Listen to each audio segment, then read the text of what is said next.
بسم اللہ الرحمن الرحیم۔ دین اسلام کے بنیادی ماخذ،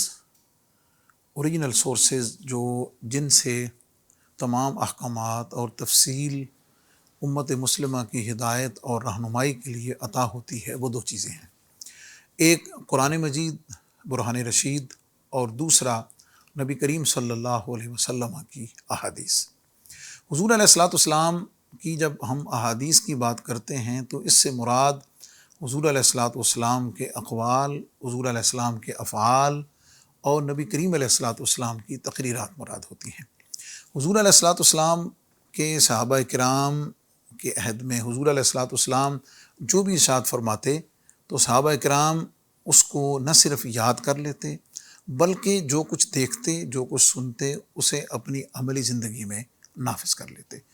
اس کی روشنی میں اگر یہ کہا جائے کہ حضور علیہ الصلوۃ والسلام کے اہل بیت کا ہر فرد اور حضور علیہ السلام کا ہر صحابی نبی کریم علیہ الصلوۃ والسلام کے اقوال، افعال، تقریرات یعنی حضور علیہ السلام کی احادیث مبارکہ کا چلتا پھرتا نمونہ بنا۔ لیکن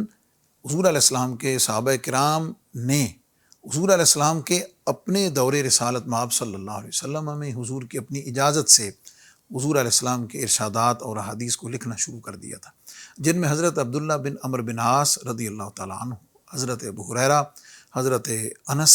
اور دیگر صحابہ کرام، انہوں نے حضور علیہ السلام کی احادیث کو باقاعدہ مختصر شیپ میں اور خاص طور پر حضرت مولا علی جناب علی المرتضیٰ رضی اللہ تعالیٰ عنہ نے لکھا۔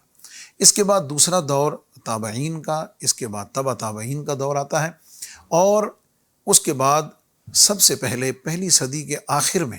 حضرت عمر بن عبدالعزیز رضی اللہ تعالیٰ عنہ نے اس وقت کے معروضی حالات کے مطابق احادیث کو باقاعدہ جمع کرنا اور کمپائل کرنے کا آرڈر جاری کیا، اور تمام بلاد اسلامیہ میں اس کے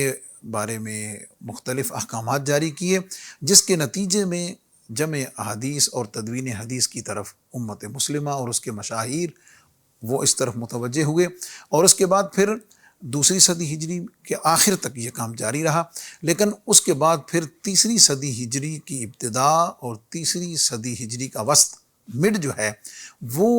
وہ ایسا عہد زرعی ہے کہ جس میں نبی پاک صلی اللہ علیہ وسلم کی تمام احادیث جو بلاد اسلامیہ میں جس واسطے سے جہاں جہاں محفوظ تھیں ان تمام کو جمع کر لیا گیا، اور یہی وہ عہد ہے، یہی وہ دور ہے جس میں صحاح ستہ امت مسلمہ کو عطا ہوتی ہیں، جس میں بخاری شریف، جس میں مسلم شریف، جس میں جامع ترمذی، جس میں مسانید، جس میں سنن، جس میں موطئات، وہ تمام احادیث کے مجموعے امت کو عطا ہوئے۔ اور احادیث مبارکہ کے یہ وہ مجموعہ ہیں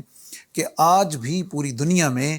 شریعت کی تمام مسائل کو سمجھنے کے لیے، ان کی تحقیق کے لیے اور ان تک پہنچنے کے لیے خود قرآن مجید فرقان حمید کی تفسیر کے لیے اور نبی کریم صلی اللہ علیہ وسلم کے اقوال، ارشادات، افعال، ان تمام کی توضیحات کے لیے جس چیز کو سمجھا جاتا ہے، جس چیز کو بنیاد بنایا جاتا ہے اور جس چیز کو سامنے رکھ کر